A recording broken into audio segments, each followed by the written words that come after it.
আসসালামু আলাইকুম। আমার পিসি সেটআপের উপরটার মধ্যে মানে প্রচুর পরিমাণে নোংরা হয়ে থাকে। দেখা যায় বিড়ালের ভ্যাকসিনের কার্ড, আর তাছাড়া হচ্ছে আব্বু মাঝে মাঝে টিস্যু, না আদার্স যত হাবিজাবি জিনিস এগুলো রাখি দেয়। সো আজকে ভাবলাম যে একটু চেঞ্জ কী করা যায়। সো এই যে দেখতে পাচ্ছেন চেঞ্জ, আলহামদুলিল্লাহ, এয়ারটেল প্লাটিনাম। আর এই যে এখানে কিছু হচ্ছে ডাম্বম রয়ে গেছে, সেগুলো এইভাবে একটু দেখাই। ডাম্বম রেক আর এয়ারটেল প্লাটিনাম।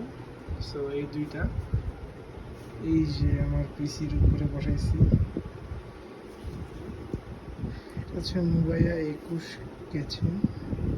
তো এটার উপরে প্রায় 5-6 লিটার, 5 লিটার হবে, অত বেশি হবে না।